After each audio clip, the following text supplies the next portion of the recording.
MVA पर चूंकि एक सवाल है उसका जवाब दे दीजिए। और क्या कांग्रेस पार्टी के साथ आकर मोदी विरोध में बाला साहब ठाकरे उनकी लेगेसी के साथ भी आप लोग कॉम्प्रोमाइज करने को तैयार है ताकि मोदी को रोका जा सके? नहीं, ये क्या कॉम्प्रोमाइज किया है हमने? क्या लेगेसी का आप बात कर रहे हैं? नहीं, जो ये इनके कहने से हमारी लेगेसी हट जाएगी। इनके कहने से ये हमें सर्टिफिकेट देंगे कि बाला साहेब ठाकरे जी क्या करते थे, क्या नहीं करते थे। हमने हर एक वही काम किया जो बाला साहेब ठाकरे जी उस पर विश्वास रखते थे।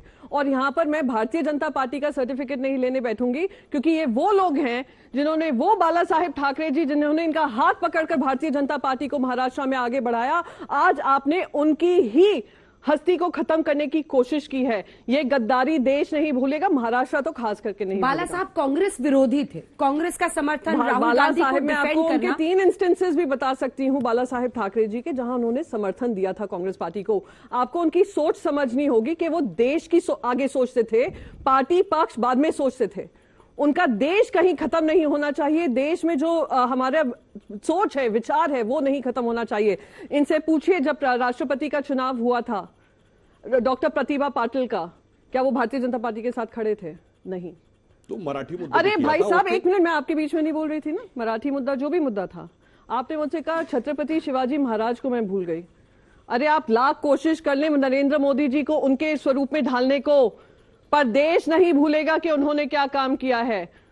हमारी सिविलाइजेशनल हिस्ट्री आप नहीं लिखने वाले हैं, देश के मन में है, दिल में है।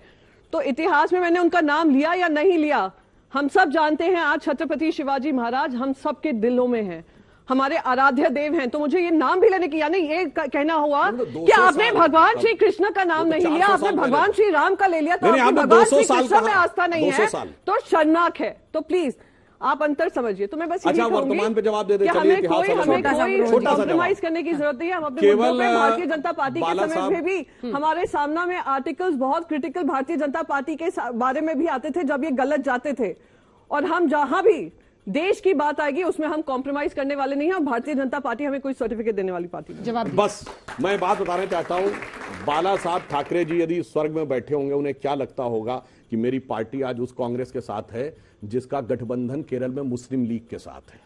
मेरी पार्टी उस कांग्रेस के साथ है जिसका कि बंगाल में फुरफुरा शरीफ। सुनिए, वो ये भी सोचते होंगे। अरे मैं सुनिए, बाला साहब की पार्टी है। नेशनल टीवी पे भाजपा प्रवक्ता ने स्वीकार किया कि यही ओरिजिनल शिवसेना है। इसके लिए तालियां हो जाए।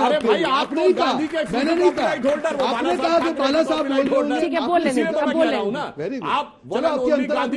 होल्डर वो बाला साहब, इधर से सरदार पटेल ले लेते हैं, उधर से बाला साहब ले लेते हैं, सारे नेता दूसरे अपने कर लेते हैं। सुभाष चंद्र बोस जी को भूल गए, सुभाष चंद्र बोस भूल गए, ये भी याद दिला दीजिए। ये उनके साथ, और उनको क्या लगता होगा जिन्होंने अफजल को हालात का मारा कहा, जिन्होंने याकूब मेनन की जुडिशियल किलिंग कही, जिन्होंने जाकिर को शांति का मसीहा कहा, उनके साथ आके खड़े। और आपको लगता है कि उनको अच्छा लग रहा होगा कि मेरे परिवार के लोग आके कहां पे खड़े हो गए?